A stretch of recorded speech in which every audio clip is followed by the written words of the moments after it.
Hey, everybody. Um, Firstly, let me apologize for being a little late this morning. Um, I was up late last night working on one of those videos that I had discussed, but really the artwork for it. And even the word artwork feels almost, I don't know, visuals is probably the best way because it's really basically just a bunch of text. It's the time, it's a way, it's a video to try to simplify.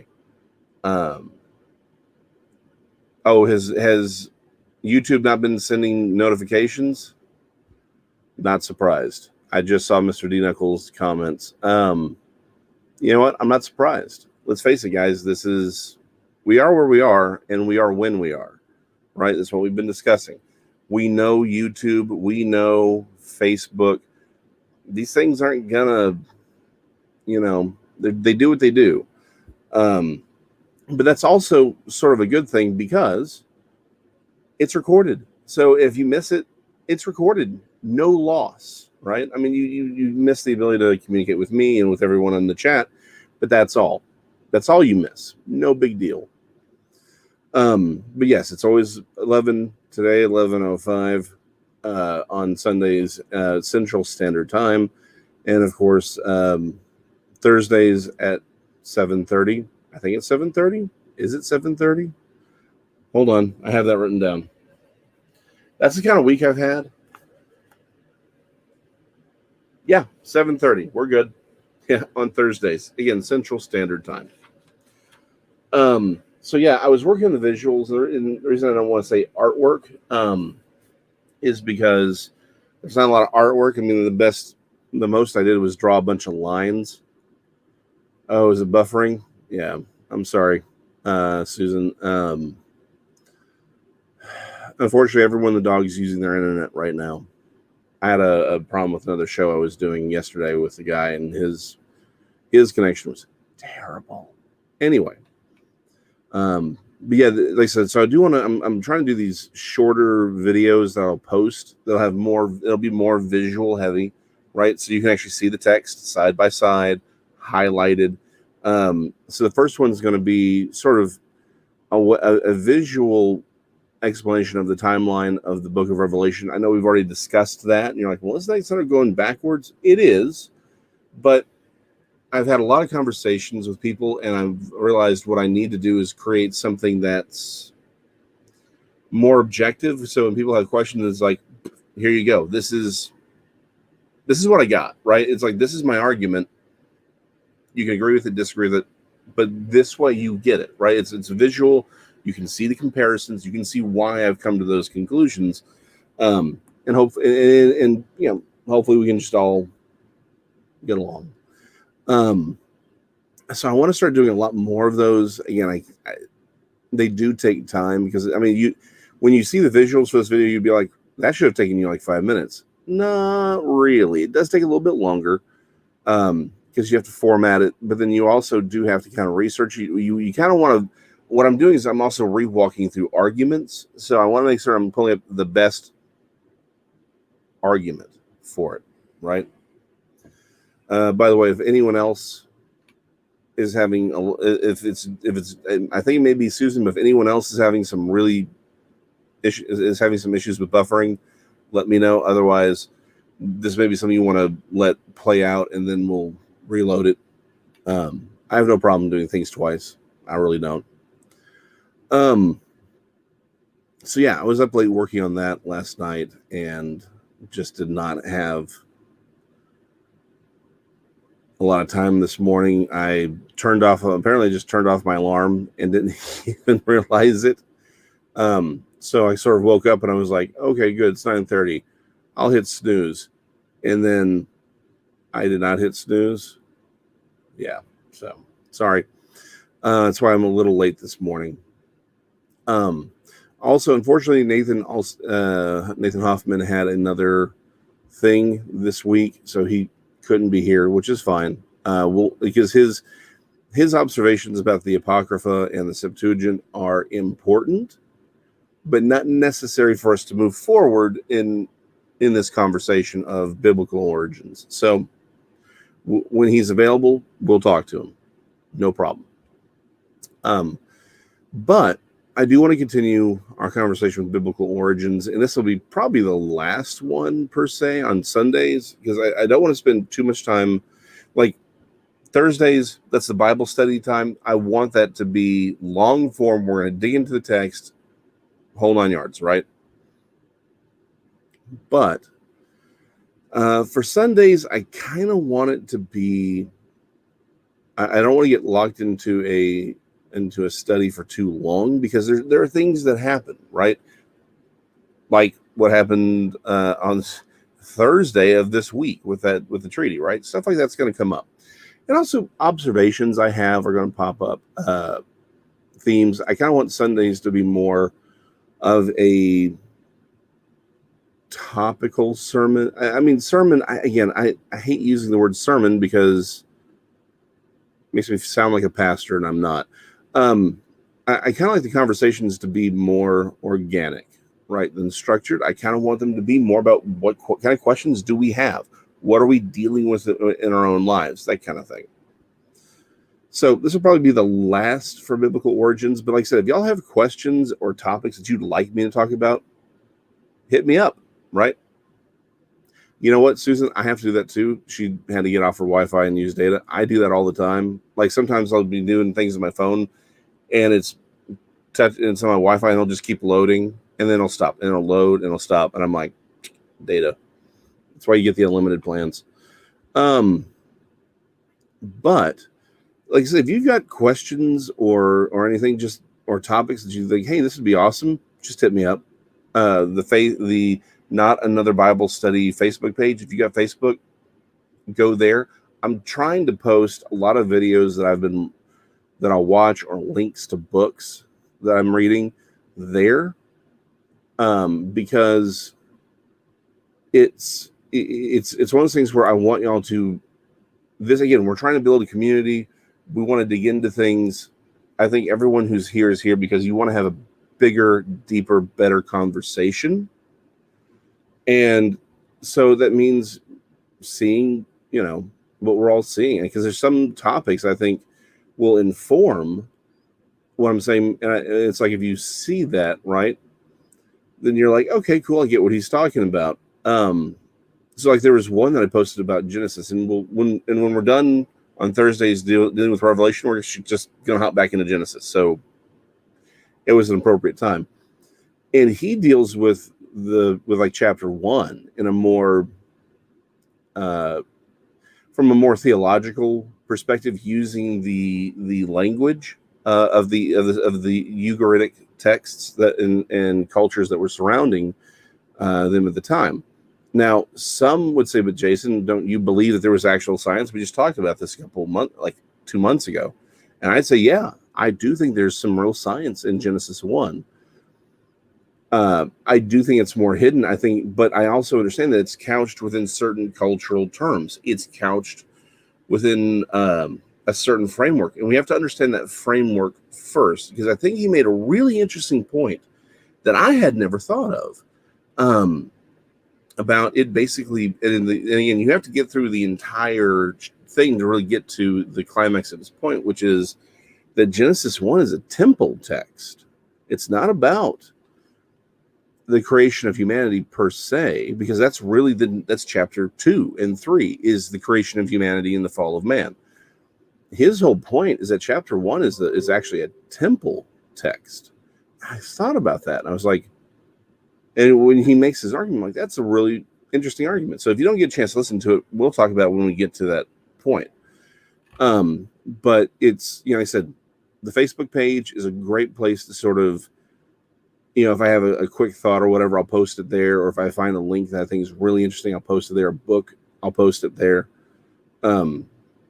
Just to kind of keep the conversation going, beyond the broadcasts.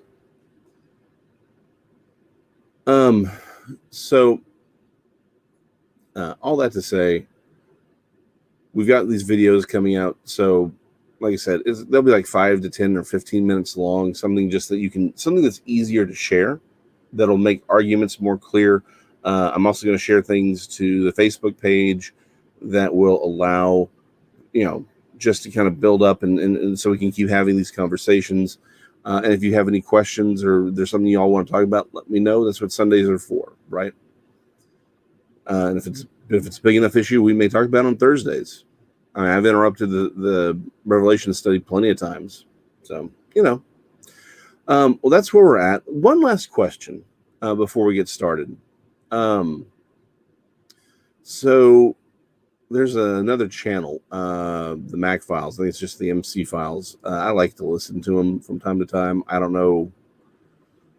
They have Mark Taylor. He's in another prophet. I think it's Sandra Grace on a lot. I kind of like listening to them just to get their perspectives and stuff. Well, he does a Sunday broadcast that's a worship broadcast. And it plays a lot of older hymns and things like that, which is fine. I've got no problem with that. I love hymns, actually. But it's not quite my thing.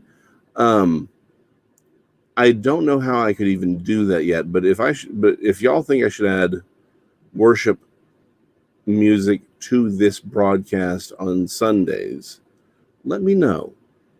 Like, just mention it in passing, and I'll work on it. It may take a while to make that happen, but it's something I could look into. So, but I just saw that and I thought that's interesting. Because again, I'm hearing from people that this is sort of this is church for them, and I find that to be a responsibility as well, right? To do what I can. If it's more of a, hey, if you want to spend time in worship and music, go over to this channel. I'm perfectly happy to do that. This is, again, I'm not about building a denomination or a church per se, but rather a community that lives together, that does Christianity together. And this is not a me-centric thing. This is an us-centric thing and what we are doing. You participate in I've had several people ask me about, can I participate in your ministry? And I'm like, this is what I do. If you are out in the fields doing what God has called you to do, then you're doing it. Like, this is not my ministry. This is God's ministry. I have no proprietary thoughts on this, right? I'm just doing what I'm supposed to do, at least what I believe I'm supposed to do, for as long as I believe I'm supposed to do it. If you are doing that, then you're a fellow coworker. That's all I care about. So even if it's, people, I think it's easy to forget. I'll end on this thought and then we'll kick into the actual conversation. I think it's very easy for people to forget that the world focuses on numbers, right? Like, oh, well, if you're successful, you'll be like Billy Graham and you'll have stadiums full of people. That's not success to God. It's not. Don't get me wrong. Yeah, there's some who's going to be able to do that. But Jesus is the good shepherd. He leaves the 99 to find the one. Why? Because that one is lost. There are people out there who will never be met, who will never hear the gospel if it's at a church or at a stadium. They're not going to go to something like that. They're lost. They're in the high ground, right? They're not going to hear that. It's going to take someone going to them in the darkness and in the pit they're in and pulling them out. That is not something that can be done necessarily in groups. That's not something that can be done in stadiums. That's not something 100,000 people listening to you can do. That may be something you have to go to the one. And if that one person is the only person that you're able to save, maybe it's because that's the one person God called you to save. We don't know. Don't ever judge your value to the kingdom by where you are or the number of people that you're talking to. If you do, that's the world's thing, right? That's the world's issue. The world is about numbers. God is about saving everyone, is about harvesting every soul that can be harvested. That's the point. So, just a thought. Let's open with some prayer, and then we're going to do our final episode about the origins of the Bible. Episode feels almost too trite. live stream, broadcast. I don't know. Still working on it. But let's definitely do some prayer, and then we'll talk about, I think, something that's really important both for the Old but very definitely understanding the New Testament, so we can put things where they need to be. I think so much of our arguments are about that's created whole denominations sort of ties into what we're going to talk about today, in the origins of the Bible. So let's start with some much needed prayer. So I'm laughing because I'm very much lacking caffeine. Heavenly Father, we thank you, we praise you for all that you've done. Thank you for bringing us where we are. I don't know about everyone else, but I know that I have often thought that I was just in the wrong place at the wrong time, that I would have fit in better someplace else. But you've called all of us who are alive today to this point. This is an honor bestowed upon us that was denied other generations. If we don't fit in, it's because we're not of this world. We're not supposed to fit in. We're not supposed to feel like this is home. We are supposed to feel out of place because this is not the place that we are supposed to be now. It is your kingdom that we feel at home. It is in your presence that we feel at home. It is serving you that we find comfort and purpose. It is speaking your truth that makes us feel like we're where we are supposed to be and doing what we're supposed to be doing. Always remind us that this world is not our home, that we are strangers in a strange land, searching for a city whose builder is you. Father, we just pray that you would release your angels to protect the broadcast, that it would not be disconnected, that you could, because we know that you can override YouTube and its algorithms and all the things that it has that's set up against you and against your word. Father, help us never to lose fact or lose track of where we are and who we serve. Help us to remember what is of the world and what is of you at all times. I pray that your heart and your spirit would be on everyone who is watching this video, whether live or recorded, that you would speak to them, that you'd bring them closer to you. In Christ's name I pray. Amen. So, let's review where we've been quickly, and then we'll catch up to where we are now. So the origin of the Bible, again, we focused a lot on the Old Testament because, let's face it, it's kind of the bulk of the Bible, right? And it lays the foundation for the New Testament. We have discussed that the New Testament was created very, very quickly, right? Whereas the Old Testament took a lot of time. Now, as for the writing of the Old Testament, right, we have, again, inspiration is not some prophet or scribe walking around someday being completely taken over and then just writing with both hands in some trance, and then he's done, and it's like, and then he wakes up and he's like, whoa, there's a book of the Bible.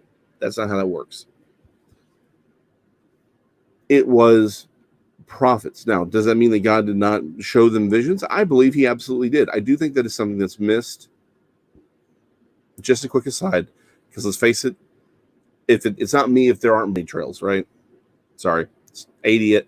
I have ADHS, which is ADS, attention deficit squirrel, or ADOS, attention deficit. Ooh, shiny. So anyway, I do think that there is one flaw in a lot of people who get into the textual criticism, like Heiser and some of the others that I've shared. I think both things are true, right? We do need to understand the text from their perspective. We need to understand the culture that surrounded the writing of the Bible so we can properly understand what's being said. We do need to understand that these people were conscious of what they were doing. They were absolutely, they had an agenda, and that's not a bad thing. They had a purpose behind writing what they wrote, right? We need to remember that. That is key and crucial. However, I do think And again, I think they wrote, and I think they edited, and they rewrote things, and they thought about things. Absolutely true. I think inspiration is more about the overall leading of the Holy Spirit that is putting things in there. I do think from time to time, though, it is easy to just forget that sometimes these people did have visions. Like Ezekiel, when he talks about his visions, I think he did, right? Now we can come. Now I think God was showing him things that he would understand from his perspective. And this, you know what, that may be so. Okay, this episode or this show broadcast, whatever, may go a little longer than I thought. Then, so I'm gonna. This is a complete derailment. I apologize. Keep your hands and arms in the cart at all times because it's about to go off the rails. Ezekiel's wheel within a wheel. We've all read about it. The thing that we miss is that we sort of visualize it as here's God, there's this throne. We actually often completely, when people, particularly the ancient, and I think the ancient astronaut guys are kind of the worst at this one, but it's up to us because we screwed this up, right? So they always focus on the angels and the wings, and then off to the side there's this spinning multi-dimensional ring thing, right? And they never have God. There's never a throne in any of those images at all. Okay, that seems a little weird because that's all that's in. If you actually read, in fact, I'll just read it.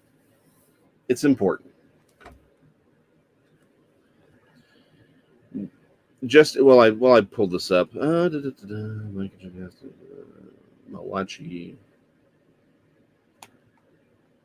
That's Matthew.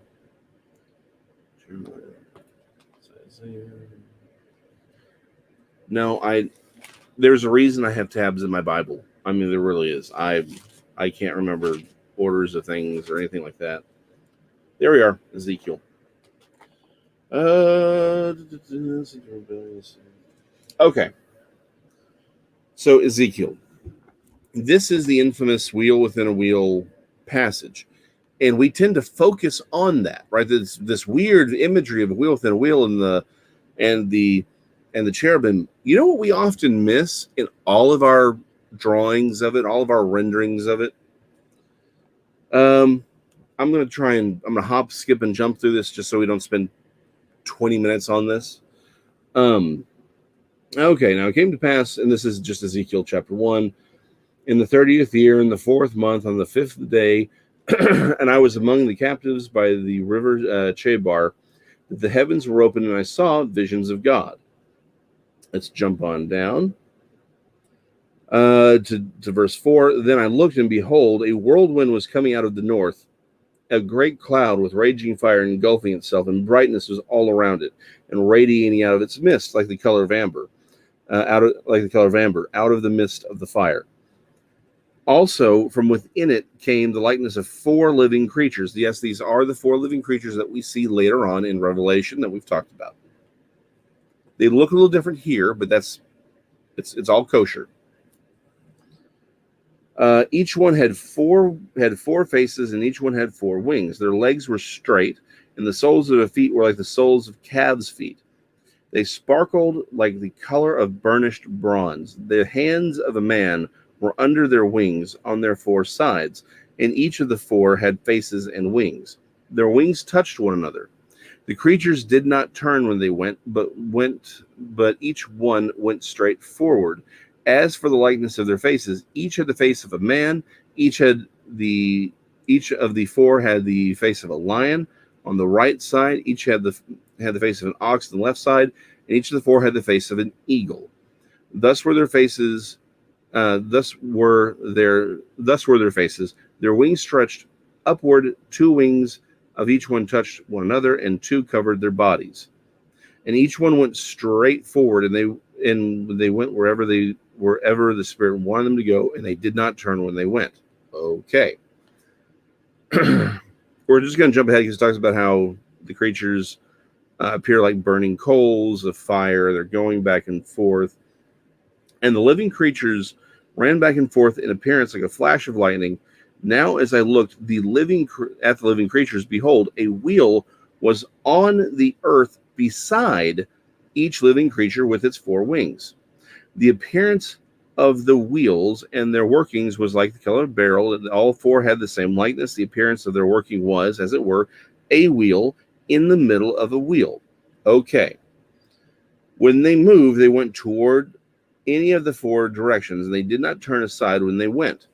As for their rims, they were so high that they were awesome, and their rims were full of eyes all around the 4 of them. I'm thinking about moving on to the ESV for these readings because I'm really liking the ESV. Anyway, when the living creatures went, the wheels went beside them, and when the living creatures were lifted up from the earth, the wheels were lifted up.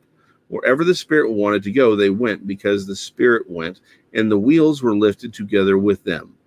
For the spirit of the living creature was in the wheels. When those went, these went, and when these stood, these stood. Okay, so we're going to jump down. So we're talking about how the living creatures in these wheels seem to be completely connected. In fact, maybe even one and the same. We're going to jump all the way down. Okay.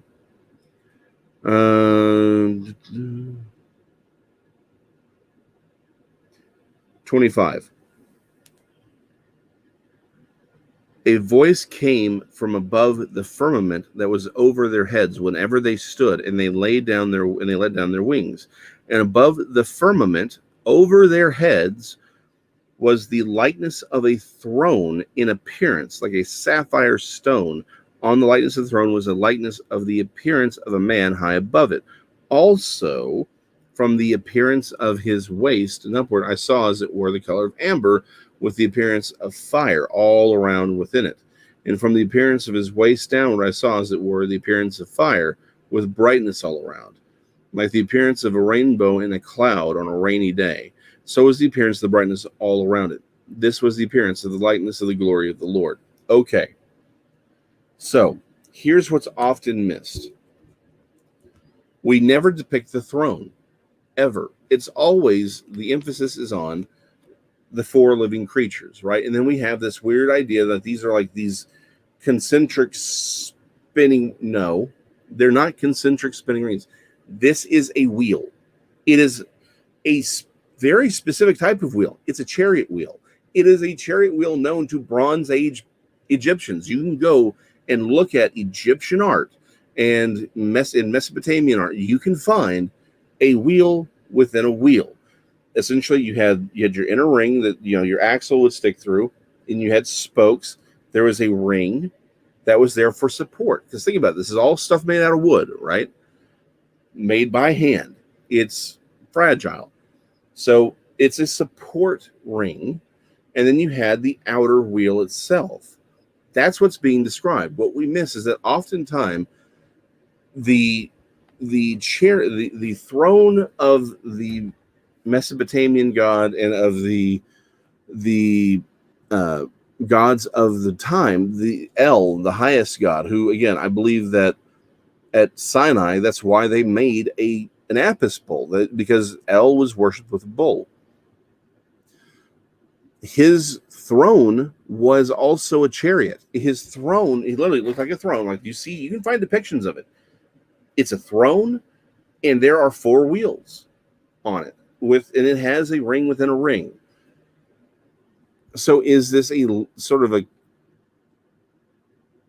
way of telling the surrounding people, the Israelites, hey, you're going to see pictures of gods running all over the place, right?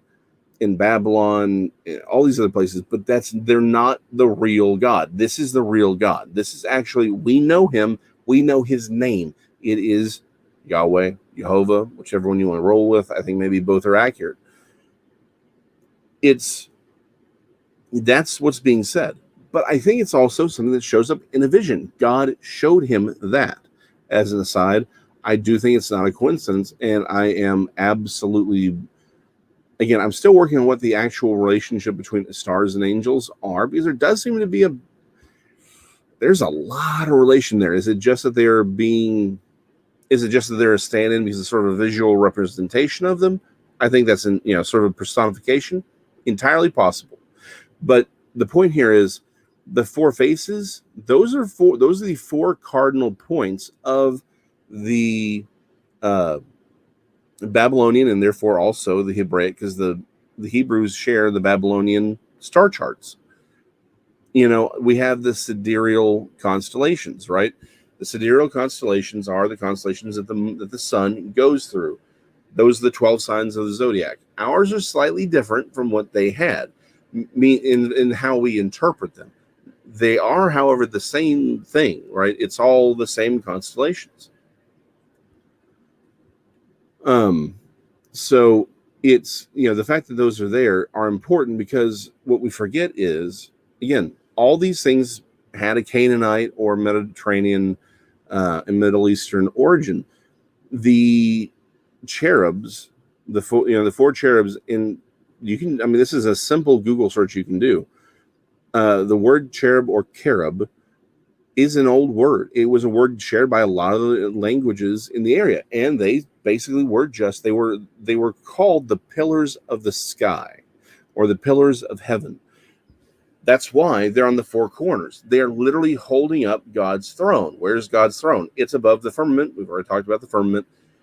And that's why there's the firmament over their head, and then God is on his throne there. The wheels that are beside them are the wheels of his throne, because his throne goes everywhere, because he sees all things. So this is all a very visual representation, but it's also, I think, shown by God. That is a vision God has given him. And it itself is loaded with this imagery, so that, because I think we often miss, in our attempt to understand the textual aspect of the Bible and the cultural context of the Bible, we forget that God's hand is supernaturally, not just in directing the pen as far as the thoughts of the person, but also the fact he does give them visions. He does speak to them from time to time. And I think we miss that that God is actively talking to them in a way that they will understand. So, why did I get off on that tangent? I don't want us to lose, while we're looking at the actual text and trying to understand the cultural context, I do think we need to remember from time to time that if he's talking about a vision, he means vision. That was actually a supernatural thing that did happen to him. So God is also utilizing this language and these visuals to communicate with us. So, how does any of this have anything to do with the New Testament? Well, that's a great question. We've already discussed sort of how the Old Testament, and again, this is important for understanding the Old Testament. The Old Testament's written and read in multiple layers, right? They know the difference between what's a vision and what's a cultural context, and sometimes when the visions are having cultural commentaries, right? They get that. They would have understood that. So the Old Testament's built up over time. It's written by scribes, like Ezekiel, if you were to read on, you'll notice it changes first person to third person multiple times. Why? Because Ezekiel didn't write the book, right? Moses probably did not write all of the of the Mosaic books. In fact, he may have just overseen some of it. It may have been done. It may have been multiple scrolls that Ezra comes back and recreates as one coherent theme later on. It doesn't mean that Moses had no hand in it. It doesn't mean it's not inspired. It just means these things are not the supernatural events that we tend to think of it as. Meaning we don't just, again, prophets didn't sit down in a trance, write something that they had nothing to do with and be like, oh, it's a book of the Bible. It's not how that worked. It's very complicated. It took time. But when we get to the New Testament, there isn't a lot of time. We've talked about this. There may be between 30 and 60 years that entire canon is written. That's it.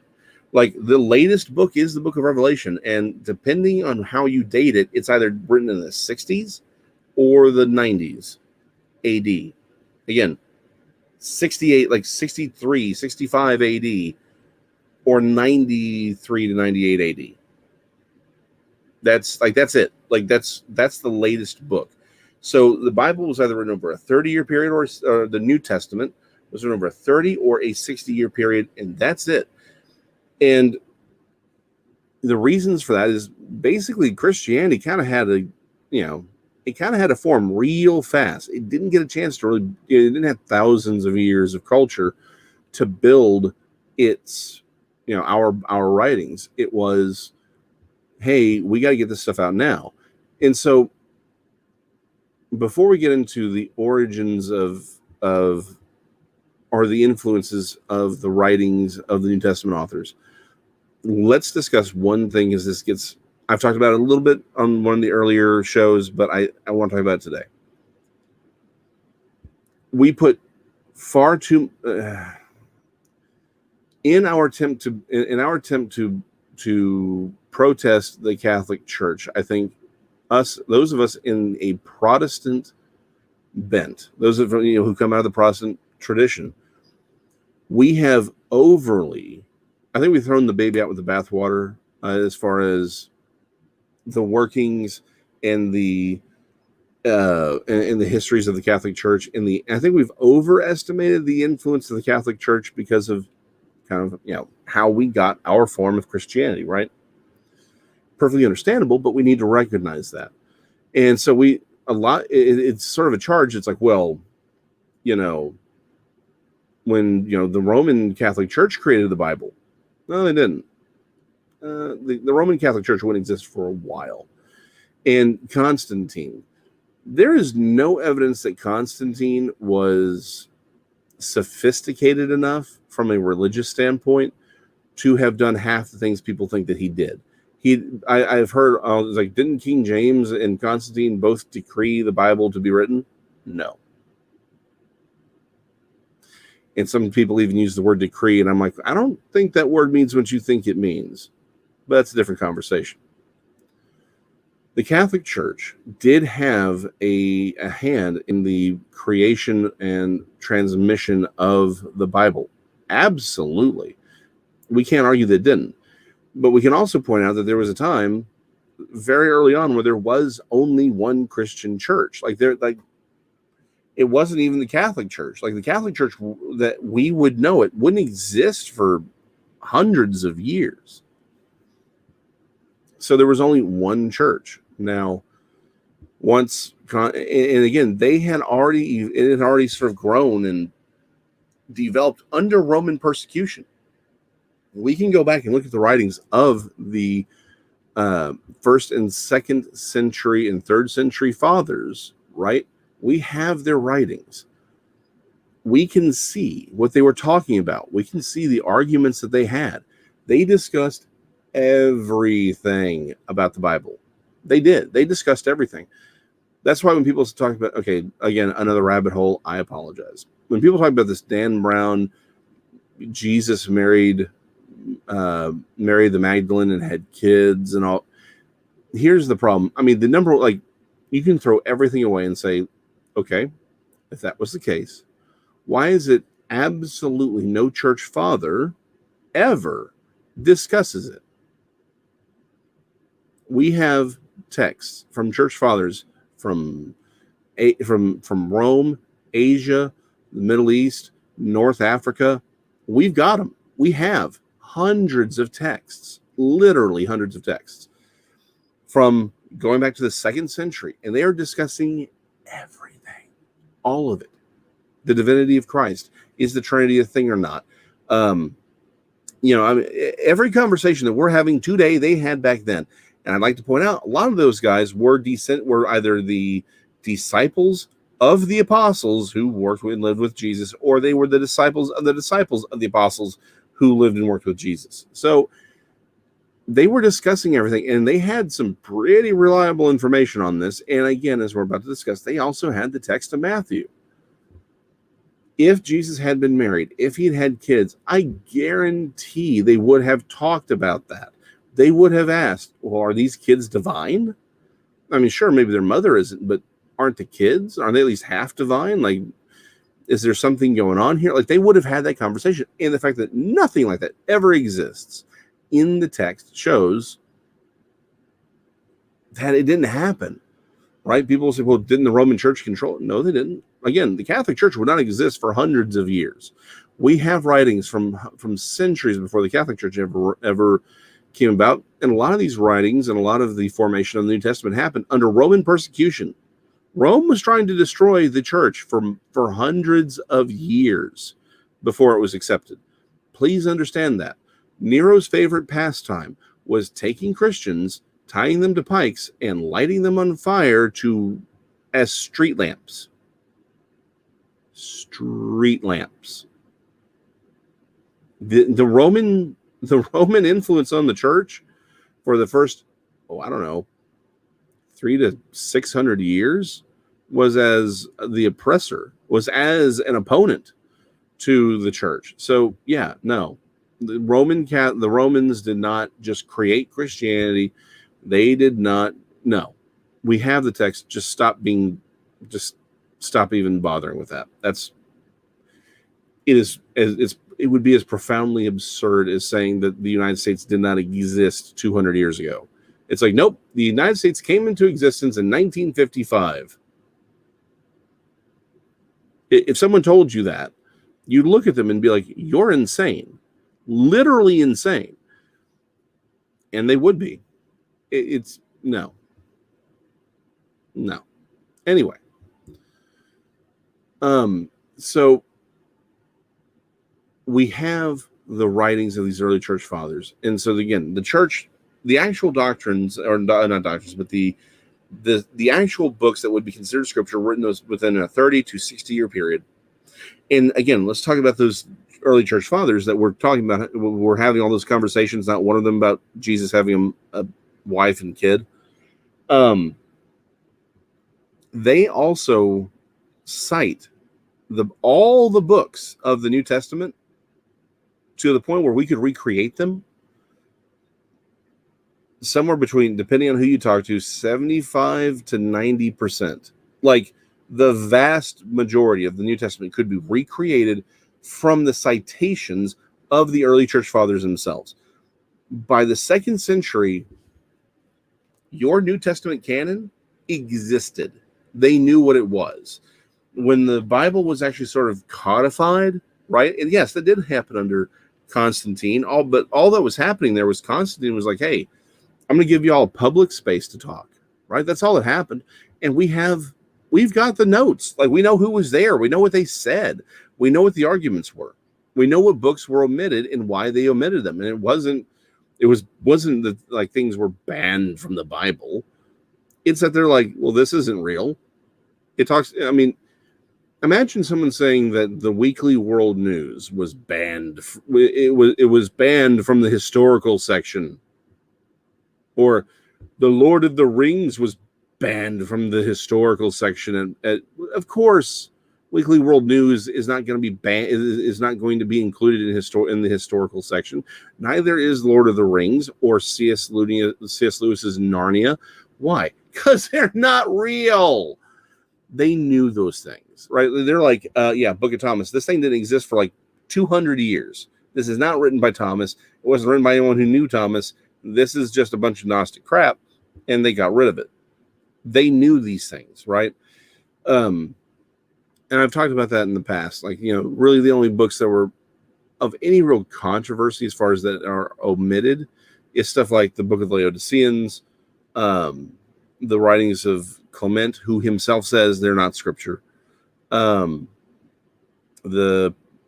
Didache, the Shepherd of Hermas. By the way, do read the Didache. It's like 2 pages long, 3 pages long max. You can find it for free online. So again, the point is, it was assembled very quickly. The early church basically knew what they were, right? They knew what they wanted. It has credibility and fidelity of transmission. We've discussed all of those things. But here's the big thing that we need to remember. So, and because I want to make sure I'm getting his name right, I wrote it down. When we read the New Testament, so we've talked about how quickly it was formed. We've talked about how it's, again, how quickly it was formed, the time frame. But now we need to talk about what were the influences on. We talked about the influence for the Old Testament, but what about the New Testament? What were they writing about? What influenced them? And I need to kind of dispel a couple of myths, because that will help us understand what's happening in the text itself, right? First of all, Dr. David Allen Black, I've mentioned him before. He basically answers the question of what's called the Q document. There is a popular belief amongst scholars today that there is what's called the Q document, that while everyone is walking around doing things, while Jesus is doing things, someone's basically taking notes, right? It would make sense. It's what they did. I mean, let's just be honest. That makes the most sense. Someone's taking notes. And that document is what's used to influence Matthew, Mark, and Luke, because they were written, decades later. That's the argument. But Dr. Black makes the argument. That's not what happened at all. And I agree with this argument. And he makes a really, really interesting argument on this, about how you can see that there's an interplay in the book of Mark, which we know is basically Peter's testimony, right?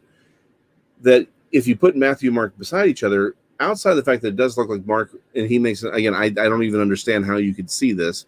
It looks like someone who's being dictated to, rather someone that's writing it out and originating the text. But what it looks like they're doing is they're using Matthew as a guide, and Peter is talking to Mark, and he's sort of filling in blanks. He's elaborating on or giving different perspectives to the stories found in Matthew. So there seems to be a conversation going on between Mark to Matthew. And so and he makes several other points, but I think the one that makes the most sense for me, and the one that I've always kind of leaned to, is Matthew was the tax collector. He could write. Why wouldn't he have just written a history of what he saw? Like, that seems to be the obvious answer here. Is there's no Q document. There's the book of Matthew. Matthew wrote his testimony about what he saw, what he learned from Jesus. We learned from, what the other apostles told him, what Mary told him. He just wrote all that down at the time, right? That once Jesus had died and was resurrected and ascended to heaven, it would be very easy for the biblical to say, hey, Matthew, you can write. How about you write all this stuff down? And again, here's all your notes, right? He would have had all of his notes. He was probably writing this. He was probably the one taking the notes. And it's like, hey, why don't we put together a book that allows us to explain what's happened here, and then what we've seen. That is just the most logical answer to all of this.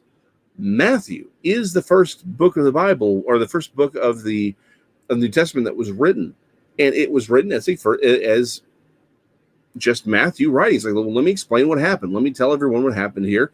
I've got my notes, put everything together, which is why Luke relies on it, which is why Mark, who is, again, Peter is with Mark in Rome because Peter's in prison.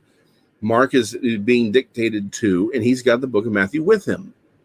And they're just kind of going back and forth. And Mark's and Peter's like, oh, yeah, let me tell you this. This is a real great point. So it seems to be that interplay is going on. And it also means that Matthew was around while Paul was preaching. And this is the important point. So what is influencing the writings of the New Testament? Well, for the Gospels, right? Let's take John to the side. Let's talk about the Synoptic Gospels. For Matthew, he's writing as the first one, right? He's basically saying, hey, boom, we're done. This is, it's like, this just happened. Let me tell you all what happened here. Let me explain what happened here. He was educated. He wasn't priestly. He was a tax collector, but he knew how to write. He grew up in the synagogues. He was doing it the way he was taught how, the way he's read every other. Like, again, if we were to think, okay, we're going to try and make an argument for Jesus, we would look at the work of Heiser and these other critics and say, okay, well, let me make an argument the way they would. So that's what he did. Luke comes along. He's the historian. So he's using Matthew. He's doing his own interviews, right? And he's writing to a Greek audience. Mark is more aimed at a Roman audience because that's where Peter is, but they're kind of using Matthew as a template.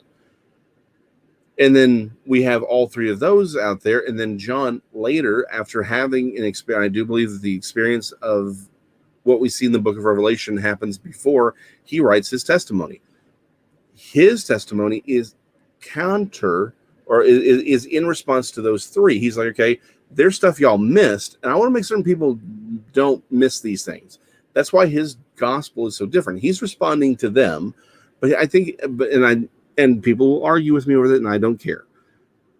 You can agree with me or not. I think that it's clear by what John is talking about and some of the ways he describes things that he is heavily influenced by the book of Revelation. Some people would ask, but why does he talk about those events? Because that's not the point of his writing. To say that he was influenced by something does not mean he needs to reference it directly. He's simply responding to the books, but I think he's very heavily influenced by the book of Revelation. Now, let's talk about Paul. Paul had the book of Matthew. Apparently, the early church had the book of Matthew. So when he's writing to these churches, what you have to understand is he's not just talking about his teaching. He's talking about, which is, by the way, the teaching he would have brought them is the synagogue. It was Second Temple period Judaism. That's what he brought to them, and then they had the book of Matthew. That's the context that he's writing in, and this is important. This is why we need to look at we understand the metaphors of the Old Testament so we can understand what's happening in the New Testament, and then we need to have an understanding of what's going on with Paul's writings, because there is a push that because twice in Paul's writings, let's read them both. In Titus 1:14, it says, or let me jump up to 13. Therefore rebuke them sharply that they may be sound in faith, not giving heed to Jewish fables and commandments of men who turn from the truth. Okay. Broader context is the synagogue of Satan, of unbelieving Jewish counterparts and their arguments. He mentions something almost identically in Timothy, right? In Timothy 4, it says, again, we'll jump to 3. I urged you when I went into Macedonia, remain in Ephesus, that you may charge some that they teach no other doctrine, nor give heed to fables and endless genealogies, which cause disputes, rather than godly edification, which is in the faith. Okay, what's he talking about there?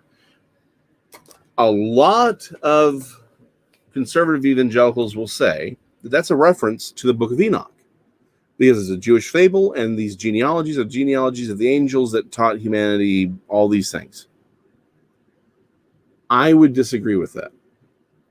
I think what he's actually referring to is something that is going to be a big deal when we talk to Nathan Hoffman. If you go, in fact, I'll share one of his videos to our Facebook page right after this. There are, as we've discussed, discrepancies between the Septuagint families of biblical text, of Old Testament text, and the Masoretic text, which is what most Bibles today are based on. One of the major differences is in the ages of the early patriarchs, right? There's about another 700 years that is in the Septuagint, and that family and collection of books, and is found in the Masoretic texts. It is his argument, because something we often forget is the Masoretic text that we have today was basically created after 90 AD. Some would even argue much later than that. That the temple had been destroyed. Josephus, we'll come back to Josephus. The temple had been destroyed.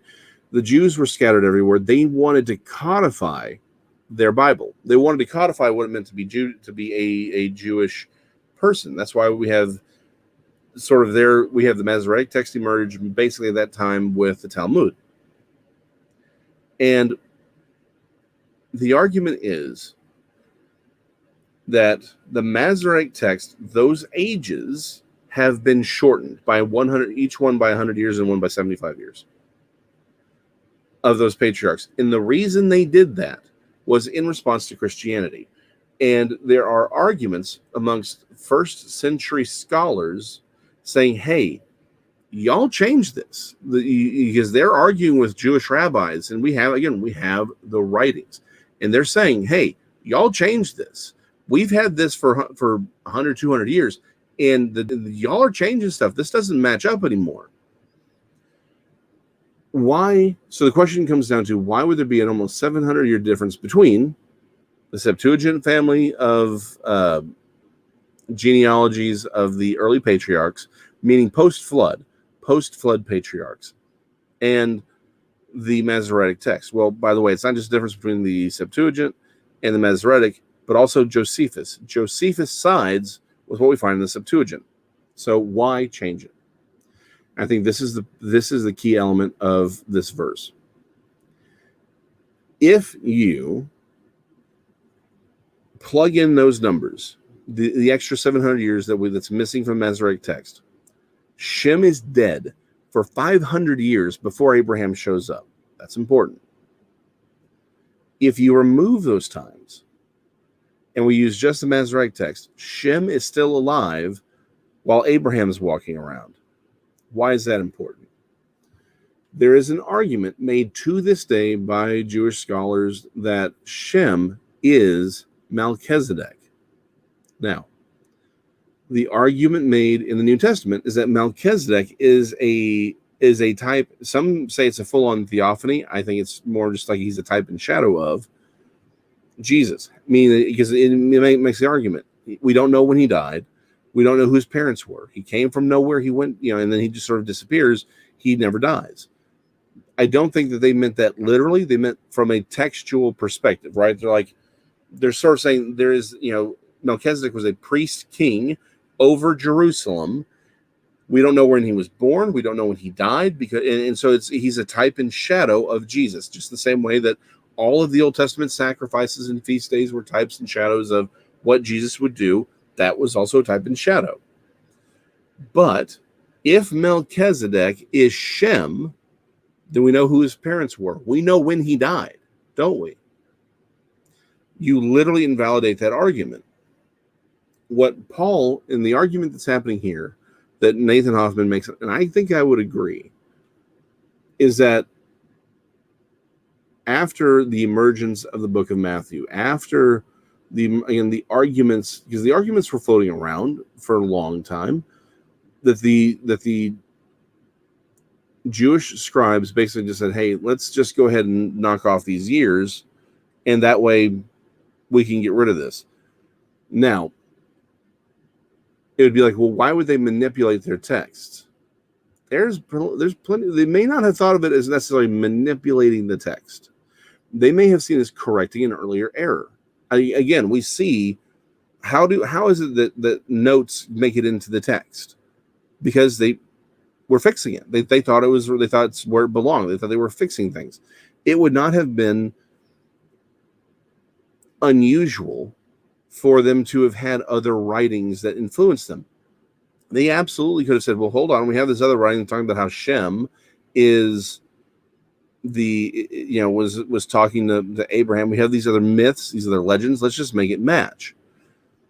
So that makes the entire conversation there about genealogies in 1 Timothy, it makes a lot of sense, because what you have are people saying, well, but Jesus can't be a type, or Melchizedek was Shem. Your argument is crap. We're not going to believe it. And then you start getting arguments about genealogies and about time. And you're like, and Paul's whole point is, that's pointless. Don't bother with it. You're talking about these other myths. You're talking about this other oral tradition. You're talking about all these other things rather than what's really important. And you're getting caught in the high grass. Let's face it. We do that today, right? We get caught in the high grass. We're having all these arguments and we're not really talking about the thing that matters. That's what Paul is referring to. Now, the argument that many scholars have made is that he's talking about the book of Enoch, as I mentioned before. I don't believe so. And I think that's something we need to keep in mind. I think we need to understand that one of the contexts these people were writing in, that Peter was that they were in Roman and also Jewish oppression. They were coming, the Romans and Jews were coming after the early Christians. They were doing things. And oftentimes they were writing in response to this. Also, it is very clear that once you've read the book of Enoch, or First Enoch, that you realize how much of Second Temple Judaic thought is influenced by the Book of Enoch. I think Paul, and I've said this before, is highly influenced by the Book of Enoch, as are several other writers. We've talked about how Peter. I think Peter is absolute. When I was talking about the Nephilim, I think he was absolutely influenced overall by the Book of Enoch. It doesn't show up as much, but he's there. Paul, I think it's all over Paul's writings. And when you understand that perspective, that understanding of his writings, then a lot of what he says makes a lot more sense, and a lot of the controversies go away. What did Paul mean about head coverings for women being for the angels? Well, because he's referencing the Book of Enoch. He's talking about, hey, let's not just be, thinking about men. Let's also realize that the angels are there. They can be tempted. They can fall themselves. There are these other things going on. When he talks about how the law, right, his argument about the law being about transgressions, we'll go into that even more deeply, maybe on another day. But it's clear, because what one transgression? Because if it's only about the fall of mankind in the Garden of Eden, he would have said it was because of this. What he was saying is there are multiple transgressions. What are the transgressions? The fall of man, the coming of the Nephilim, right, with the sons of God. That's the Enoch stuff. And then you've got the Tower of Babel in Deuteronomy 32, which tells us that after the Tower of Babel, humanity was broken up and given over to these spirits, to these national spirits that we've discussed before. That's all very important to understanding Paul's writing. And then something else makes sense. Why is it they talk about Abraham looking for a city whose maker is God? Think about that. Where is there anything in Genesis that implies that's what Abraham was doing? No. So why do the New Testament writers think that? Because it's a continuation of theme. They were looking back they were talking about the themes of the Old Testament. Again, Genesis 1 is a temple text. Garden of Eden was a garden. It was also a temple where God was. That imagery is there. It's embedded in it.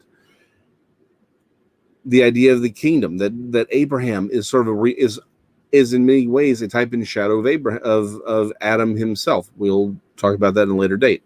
But that he was called out, right? Everyone's under these other kingdoms to create a new kingdom. That Israel was a kingdom. The church is a continuation of that kingdom. They understood what was going on because they had the Old Testament, they had the Book of Enoch, and they had this very different understanding of the Old Testament that seems to be more referenced in the Septuagint, which is Deuteronomy 32. It's the sons of God, not the sons of Israel. We talked about that in the past. Again, the 700 years, he's saying don't get even enmeshed in those conversations. So the New Testament, and this is the big perspective takeaway. Matthew was written first, right? So Paul is writing about that. That's why Mark and Luke use so much of Matthew. That's why Matthew, there is no Q document, there's Matthew. Mark and Luke reference this. John is writing in sort of not opposition to, but as a way of saying, okay, this stuff's covered really well. Let's talk about this stuff over here. And he's influenced by by his experience that we see in the book of Revelation. The epistles, particularly Paul's stuff, is written in response to the opposition they were receiving from the Jewish population writ large, and from the city and from Rome. So their writings are influenced by that, and also by the book of Enoch. That understanding. These are critical things. So to sum up a lot of rabbit trails here, the New Testament was written not over centuries, but literally between a 30 or 60 year period by people who all had direct contact with Jesus, or the people who had direct contact with the people who had direct contact with Jesus. They were writing within very specific events. They were responding to external things. They were to external challenges, like the Jewish leadership making manipulations of the text. They were writing in a Second Temple Jewish mindset, which included the Book of Enoch, and again a more Septuagint heavy understanding of the Bible, of the text, and that was inherently supernatural. I was going back over the argument about John 10, right, where Jesus said, talks about the sons, references Psalms, the divine council there, and it's very clear that modern Christianity has sort of, unfortunately, many of our understandings have omitted too much of that. We've relied too heavily on the Masoretic text and of certain preconceived notions. We've read the Old Testament and even the New Testament from a modern mindset, from a modern Western mindset, and not tried to say, well, what did the Near Eastern Bronze and Iron Age, and then Roman and Greek age, and Hellenistic Jew, like, what were they thinking? What was their perspective on this stuff? What was the surrounding things? We need to understand that so that we can, when we come to the text, we don't have these questions. We also need to realize so much of the New Testament is referencing the Old Testament, right? Here's my favorite thing. While I pull it up, stop to think about, where is it? In Matthew, right? When Jesus is casting out the demons, right? He's casting out Legion. And they say, have you come to destroy us early? Where would they have gotten that information? Have you ever asked that question? Like, why were they like, please, have you come to destroy us before our time? What do you mean before your time? How do they know they have a time? Where did they get that from? That's kind of an important question we often overlook, right? Because we just sort of assume, well, they're demons, so they must know things. Why? The fact that they knew that they had a predetermined time for destruction is, I think, drastically important. They knew that. I don't think we shouldn't just write it off as, oh, well, they're demons, therefore they knew things. Again, where did demons get their information? Right? It's the Book of Enoch. It says it right there. What's going to happen? The Book of Enoch is remarkably messianic.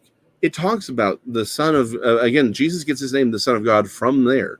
Now, I will say, I do think that the Book of Enoch we have today is a product of the Second Temple. It is not scripture per se, but I think we need to understand it. I think it is far more true, right, than we give it credit for oftentimes. We need to understand how it influenced the writers of the New Testament.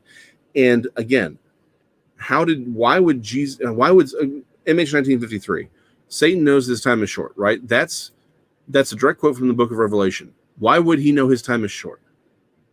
We never asked that. We just sort of assume, well, God must have told him. Why? How, no, he knew what was coming because it's been prophesied. He knows the events that are coming because it's in the Book of Enoch, because it's in these other books. And again, there were other books out there that we're not privy to. This stuff was all written down a long time ago. Is the Book of Enoch from the Second Temple? Yes. Is it based on earlier writings? Is it again, like Ezekiel, where they took all of these other prophets and these things and they put them together? Yes, that's where it came from, and I think it does have Holy Spirit authorship. Does that mean that it's canon? I don't think that it does. I think those are two different things. But a really great thought here, right? And something I sort of want to end on. Okay.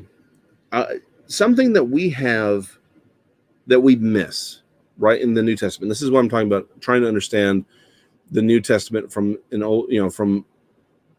understanding sin influences, and really bringing in a proper Old Testament understanding. When Peter writes certain things, right, we've heard it our entire lives. We've been told what it means our entire lives, but we miss the real ramifications. Again, how could the New Testament writers know that Abraham was looking for a city whose maker was God? 1 Peter, chapter 1, verse 3. Blessed be the God and Father of our Lord Jesus Christ, who according to his abundant mercy has begotten us again to a living hope through the resurrection of Jesus Christ from the dead, to an inheritance incorruptible and undefiled, and that does not fade away, reserved in heaven for you, who are kept by the power of God through faith for salvation, ready to be revealed in the last time. Okay, why is the word inheritance that's incorruptible and undefiled? What does that mean? What is the inheritance, right?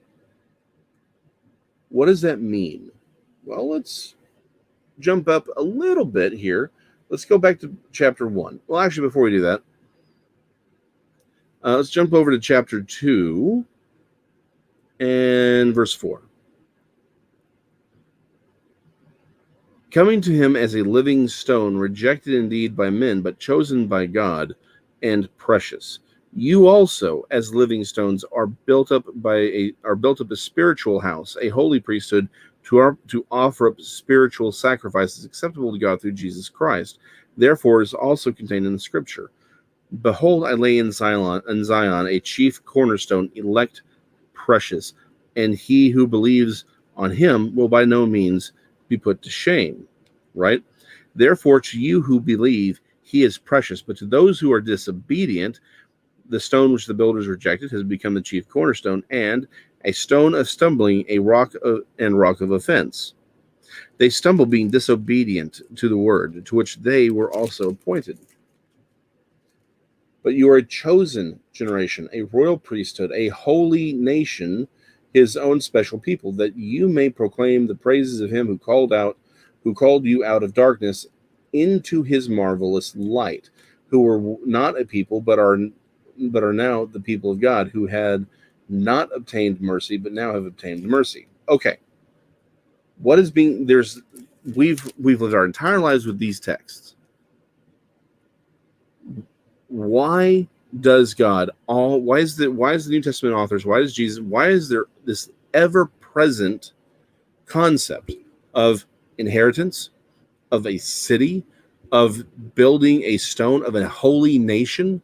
Why is that? Why do they focus so much on that imagery?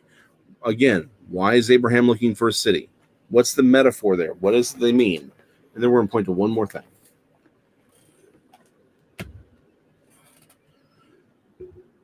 To the people of the Bronze and Iron Age, nations were not what we think of today. They had city-states, meaning you had Babylon. Now, don't get me wrong, the great empires had control over numerous city-states and therefore effective control over large plots of land. But today, we think of a nation as, well, here's the demarcation on a map. That's not really the case to them. To them, nations were city-states. That's why, again, mountains. That's why the mountain metaphor that we find in Daniel, we've talked about in Revelation, is so important. It's the city-state. That was it. Like you had Babylon, it was its own state. You had Nineveh over here, that was its own city-state. Jerusalem was a city-state. These were walled-in cities. Now, did they have broader borders? Of course they did. But if you had talked to someone from the Middle East of the time, they would have, if you said Babylon, they were not thinking about the entire nation of Babylon. They were thinking about the city. You said Nineveh. You weren't thinking about the entire Assyrian Empire. You were thinking about Nineveh. It's the city-state. That's what matters. So why this conversation about the walls? Why this what's all this about? Why this idea of the temple? Again, where does God live? Where do gods live in the Iron Age, in Bronze Age thought? They live in temples. Where are the temples? In cities. Gods live in temples. Temples are in these city states. They are nations. Secondly, again, Deuteronomy 32, Masoretic text has it butchered. I think the Septuagint and the Dead Sea Scrolls are right. It's humanity was broken up according to the children of God, or the sons of God. At the Tower of Babel, God's like, fine, you don't want to be with me? You don't want me to rule you? Fine. I'll give you over to the spirits. I'll let you have these supernatural beings be your gods. You can worship them, but I'm taking Abraham. I'm taking this one guy, because I'm going to build a nation unto himself. Again, so what's a nation? Back then, it was a city-state. It was a city. Where, and what do you find in cities? The temple. Those temples are what? That's where the God rests. That's the metaphor that God is using there. The entire Old Testament and New Testament. That we are a kingdom that is separate from these other kingdoms. That he's reclaiming us from all of these different nations, languages, tribes, races, nationalities, ethnicities. It doesn't matter. Those are all byproducts of us as humanity being given over to these other spirits. That's why we went astray. That's why Paul can say in his writings, he turned them over to lascivious living. He turned them over to ungodliness. Why? Because that's what happened. He looked at them and said, hey, you don't want me? Fine. Boom. Here you go. Go be with these creatures over there. Again, like a parent with a rebellious kid. If you don't want to live in my house, go, then fine, get out. That's what happened.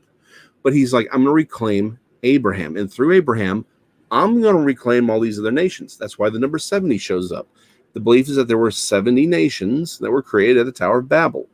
That's why the number 70 or 72, no point in arguing over that, shows up all the time. That's why he sends out 70 disciples in that first missionary journey. Why? It's a shot across Satan's bow, saying, I'm reclaiming the nations. The nations are my inheritance. Why? Because they aren't now. That's how Satan could offer Jesus every kingdom. This language is found all throughout the Old Testament. The reason Paul can make some of his arguments is because it's right there. We just don't see it because we have a very different understanding. I want to turn back to one more thing. I think this is what we're going to close on.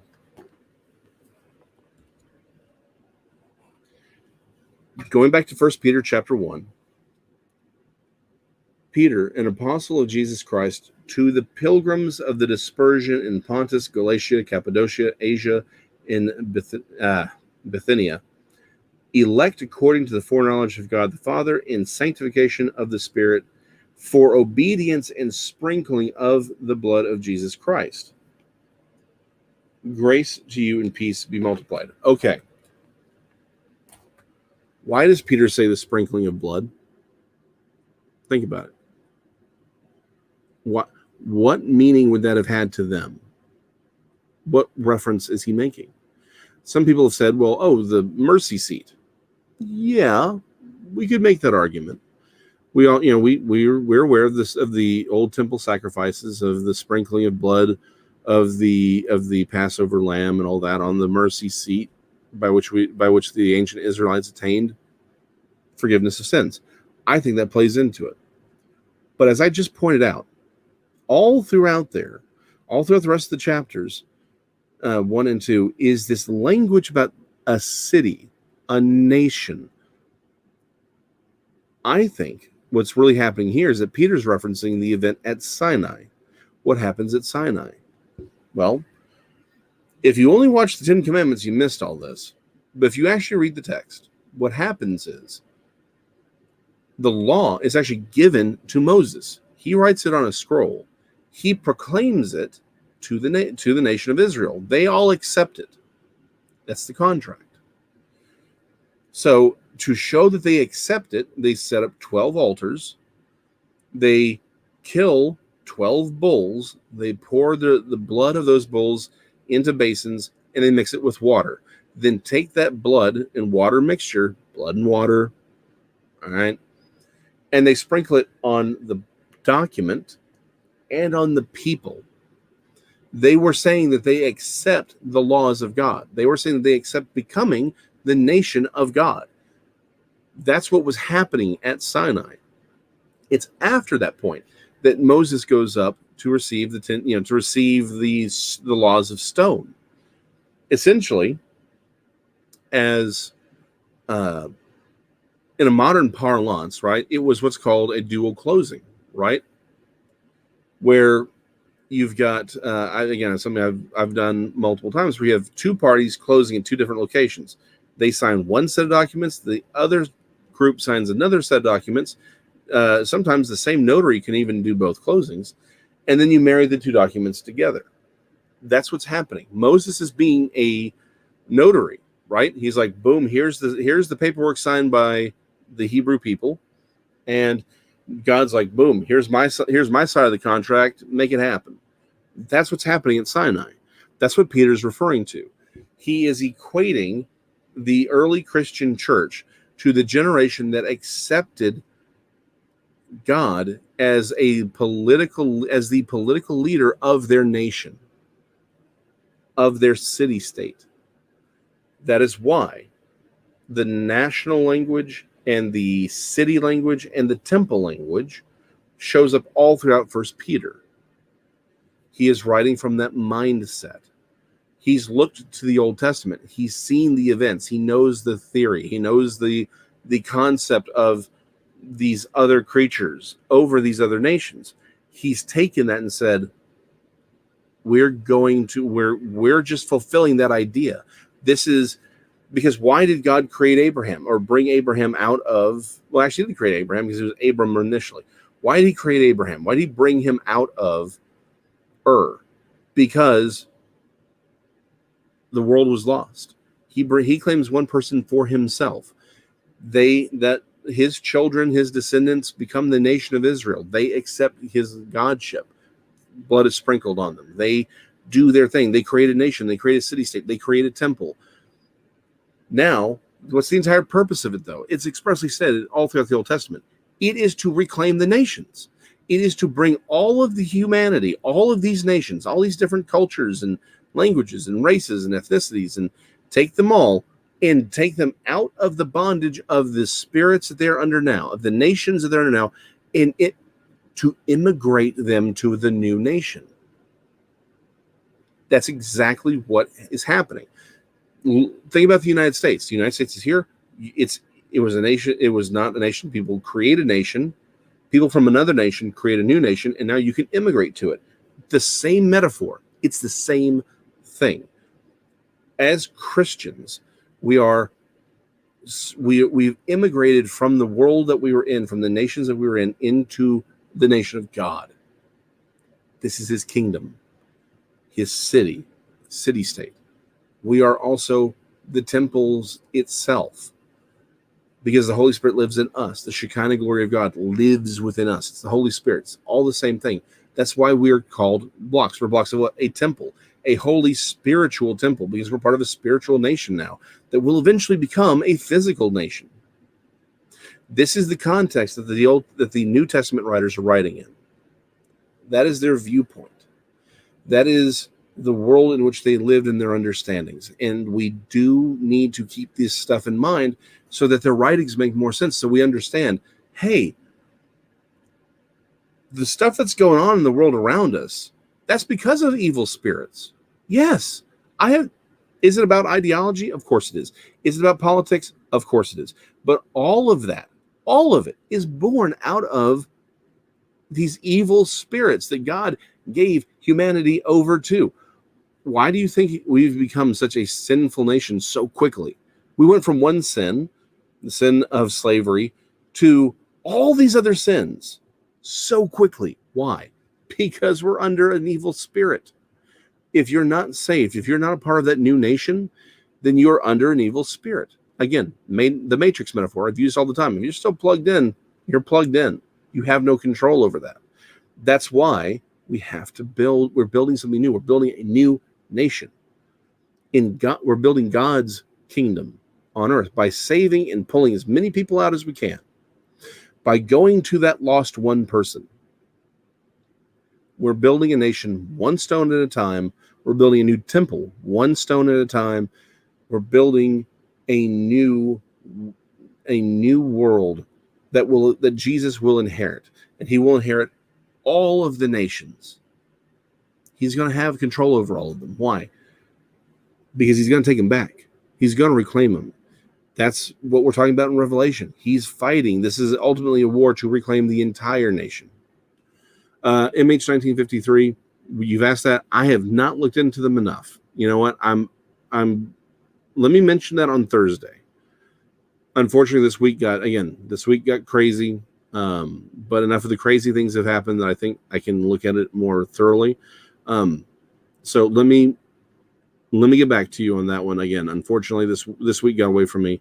But I will make a purpose, and I promise you, I will talk about it on Thursday. In fact, I'm gonna write it down right now in my notebook. MH 1953. Let me do it right now.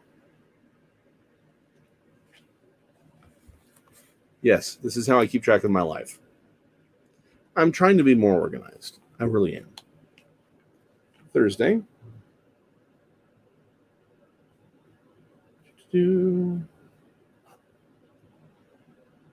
Study.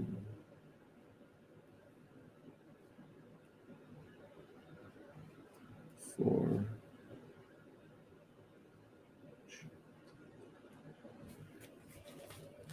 right there, top of the book. That's going to happen. I'm going to talk about it on Thursday. See? You see what happens when you'll ask questions? I pull out a book. Just like Moses did. I'm kidding. Actually, there was another question. Hold on.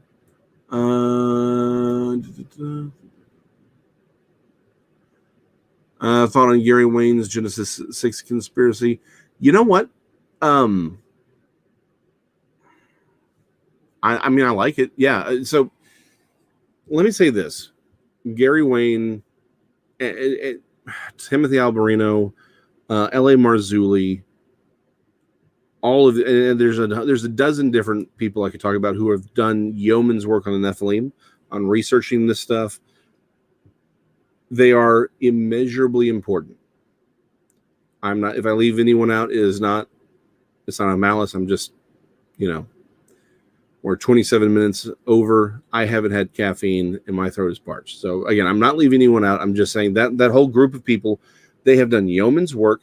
They have absolutely, they are worthy of all the credit, credit that can be due, that is due them. We should respect the heck out of those people. I just realized what I said. Interesting. Anyway, they are brilliant men who have done great work. I will say one thing though.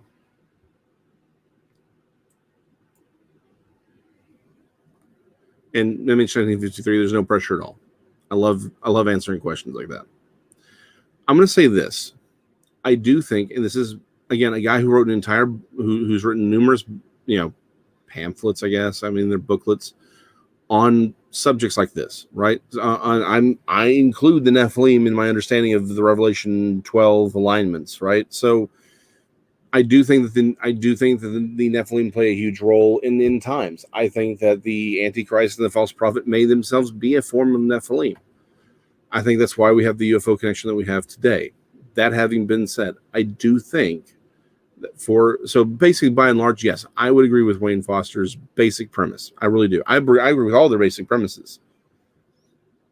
However, that having been said, I am also trying to be cognizant that I think that sometimes it's easy for those of us, because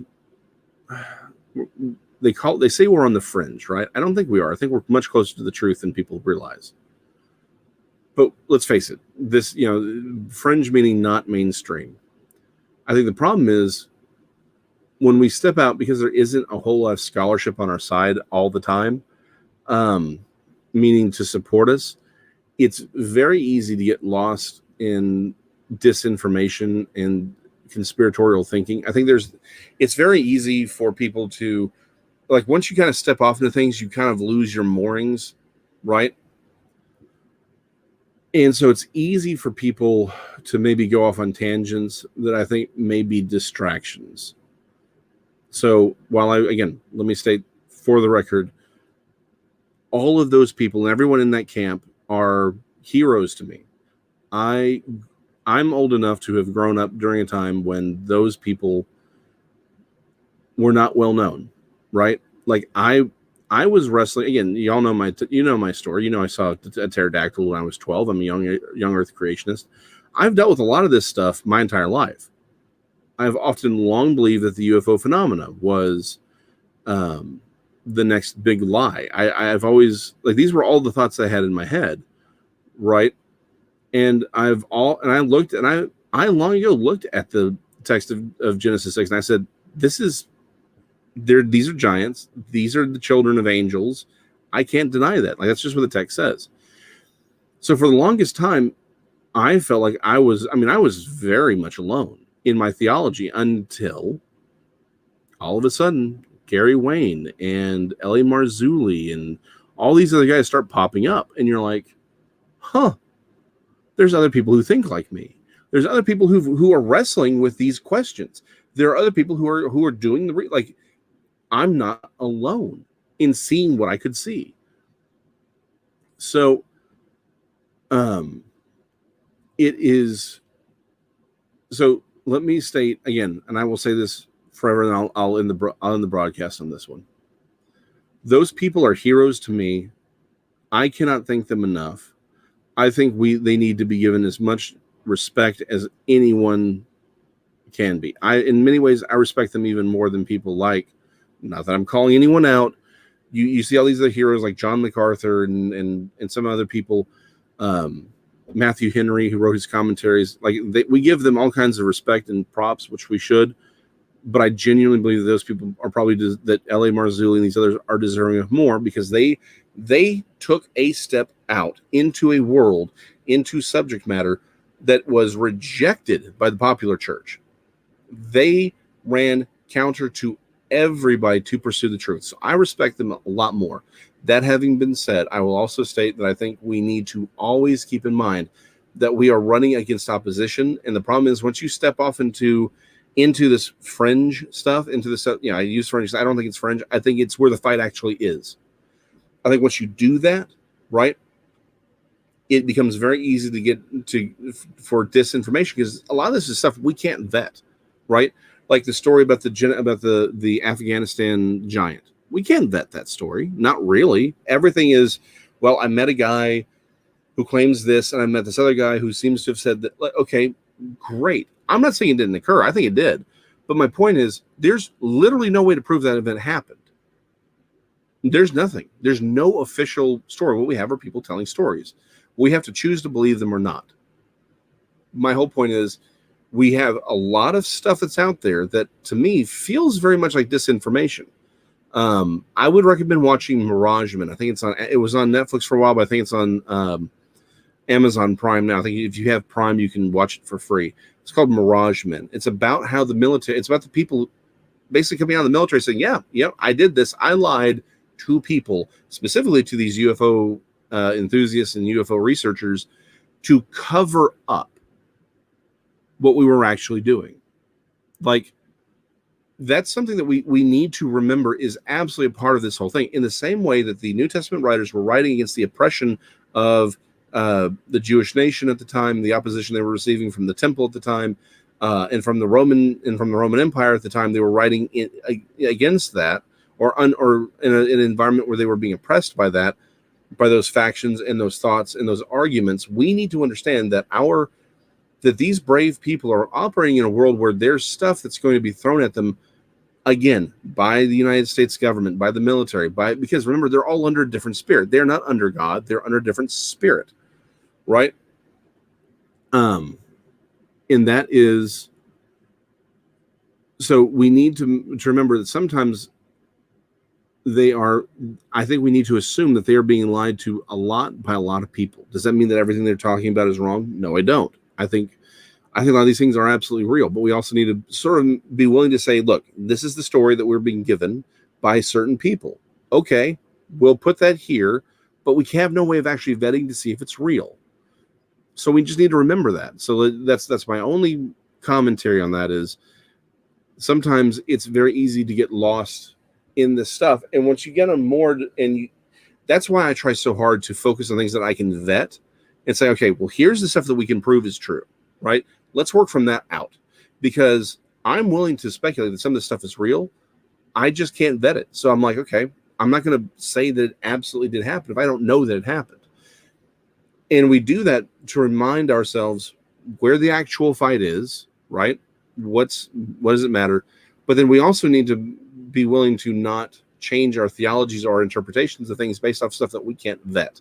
If we can't vet it, if we can't prove it, then we just need to let it be what it is and have it there as a data point, but we can't put all our eggs in that basket. That's all I'm saying, right? So I'm gonna end on that. I'm gonna go get some caffeine and some liquids. I will see y'all beautiful people on Thursday. And if y'all, unless you watch Daniela's show, in which case I'll see y'all tonight. And of course, you watch Texas show, I'll see you on Monday as well. But if you don't, I will see y'all on Thursday. And hopefully between now and then, I will have that video done and completed so I can post it, and it will be the first of many.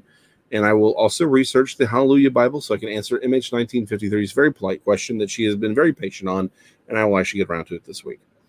So until then, I bid you beautiful people adieu. I hope that you just continue to seek God the way that you have been. Be open to where God is leading you. Never be ashamed of the number of people that you reach, whether it's 1 or 1 million. It doesn't matter. Just do what God has set you to do. That's all he's asking you to do. Be good to one another. If you can help out Michael and Pastor Allen in Kenya, again, go to the Facebook page. They're there. You can find them. Click on their links and you can communicate with them directly. If you have any problems, just message me and I'll hook y'all up. So until then, be good.